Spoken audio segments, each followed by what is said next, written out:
نبی علیہ السلام کی بات بالکل سچی ثابت ہو گئی۔ بتایا گیا تھا ان مسلمانوں کو کہ تم ضرور ضرور وہی قوم کرو گے، یعنی جو پہلے گمراہ لوگوں نے کیے تھے،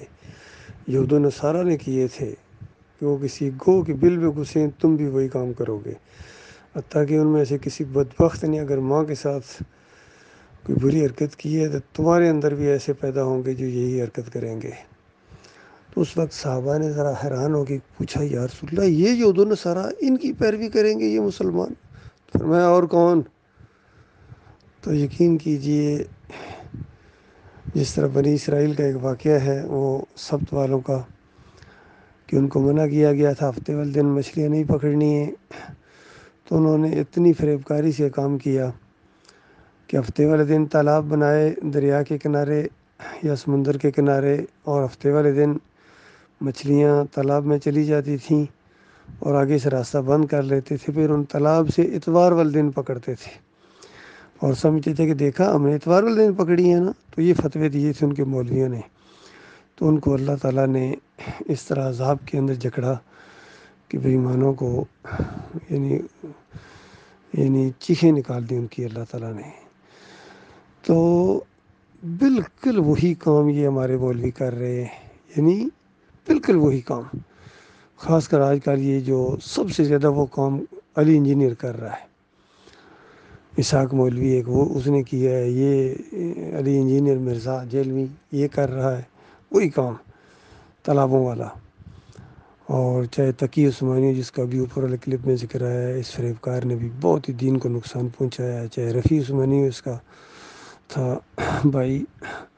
اور چاہے یہ طارق جمیل ہو، طارق القادری ہو، ڈاکٹر اسرار ہو، اعلیٰ حضرت ہو، ابو الاعلیٰ حضرت ہو، سارے کے سارے وہی کام کیا جو بنی اسرائیل کے مولوی کرتے تھے، اور ان سب کا نمبر کراس کیا ہے ہمارے اس محمد حنیف نے۔ اس نے بھی وہی کام کیا ہے، پہلے جو مشرک قوموں نے جو کیا تھا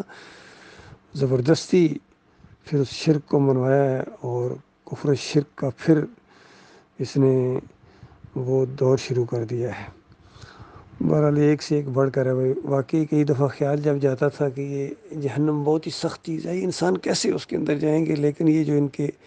حرکتیں دیکھتے ہیں ہر ایک لگا ہوا ہے، جس طرح ہمارے فیضان اللہ صاحب کہتے ہیں انہوں نے صف بندی کی ہوئی ہے، سب نے توحید کے مقابلے میں انہوں نے صف بندی کی ہوئی ہے، ایک سے ایک مشرک آتا ہے، کٹا مشرک، اور قوم کو شرک کے انجیکشن دیتا ہے، چاہے وہ سیاسی انداز میں آئے، چاہے عسکری انداز میں آئے، چاہے عوامی انداز میں آئے، چاہے جو ہے نا توحید کا لیبل پہن کے آئے، سارے لگے ہوئے ہیں۔ بہرحال سب کا ایک ہی علاج ہے بھائی، جہنم بہترین علاج اللہ تعالیٰ نے تیار کر کے رکھا ہوا ہے ان کا، وہی ٹھکانہ ہے۔ یقین کیجیے اس طرح جب یہ حرکتیں کرتے ہیں تو پھر پتہ چلتا ہے کہ بالکل اللہ سے بڑا الحکیم کون ہے، اس نے جو ان کا انتظام کر کے رکھا ہوا اور بالکل مناسب ان کی شان کے مطابق۔ ابھی جو دیکھیں پوری قوم گھوڑے کی پوجا کر رہی ہے، اور عقل حیران ہے کہ یہ انسان ہے، اس کی گھوڑے کے وہ فضائل بیان کریں گے جو ہندو گائے کے بھی نہیں کرتا ہے، یقین کیجیے۔ اس طرح یہ مشرک بن گئے ہیں، گائے کے پجاری، یہ گھوڑے کے پجاری، یہ علم کے پجاری، تازیے کے پجاری، مزاروں کے پجاری، گنبد کے پجاری، جمہوریت کے پجاری، پیروں کے پجاری، مولویوں کے پجاری، اپنے امیر کے پجاری، سارے کے سارے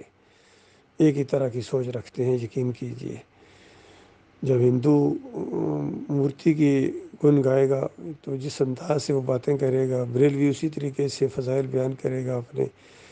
اور تبلیغی جماعت والے اس سے بات ہو تو اس طریقے سے یہ اپنے شرک کا دفاع کریں گے، تنظیم اسلامی ہو، جماعت اسلامی ہو، سارے ایک ہی انداز رکھتے ہیں۔ ہر مشرک ہوتا ہی مشرک ہے، آج کے دور کا مشرک ہو یا نوح علیہ السلام کے دور کا مشرک ہو، ان کا مزاج ایک جیسا ہے۔ ایسا لگتا ہے اپنے بعض والوں کو نصیحت کر کے جاتے ہیں کہ دیکھنا توحید کو نہ ماننا، شرک پر ڈٹے رہنا۔ یہ سارے اسی طرح لگے ہوئے ہیں، چاہے خلیل الرحمن سے بات کرو، قاضی خلیل الرحمن سے، عتیق الرحمن سے بات کرو، منور سلطان سے بات کرو، رفعت نواب سے بات کرو، یہ کیا نام ہے محمد حنیف سے بات کرو، سعید احمد سے بات کرو، سب سے باتیں کر کے ہم نے دیکھ لیا، سب کا مزاج ایک ہی طرح کا ہے، مشرکانہ۔ اللہ تعالیٰ ان فریب کاروں کو ان کے اوپر ایسا اللہ اپنا عذاب نازل کرے نا، جن کے اندر توبہ کی صلاحیت نہیں ہے، یہ توبہ کرنے کے جو تیار کیے، اللہ تعالیٰ ایسے عذاب ان کے اوپر لائے کہ ان کی چیخیں نکل جائیں اور پھر مومنوں کے دل ٹھنڈے ہوں۔ آنکھیں ٹھنڈی ہوں ان کافروں و مشرکوں کے اوپر جو اللہ کا عذاب دیکھیں۔ اور آگے جا کے بھی یہی کچھ ہونا ہے، ان کو جہنم کی آگ کے اندر جب مومن دیکھیں گے ہنسیں گے، ان کے اوپر ترس نہیں ان کے اوپر آئے گا، ہنسیں گے اور ساتھ ہی کہیں گے مل گیا کافروں کو اپنی کارگزاریوں کا ثواب مل گیا۔ کہتے تھے ثواب ہوگا،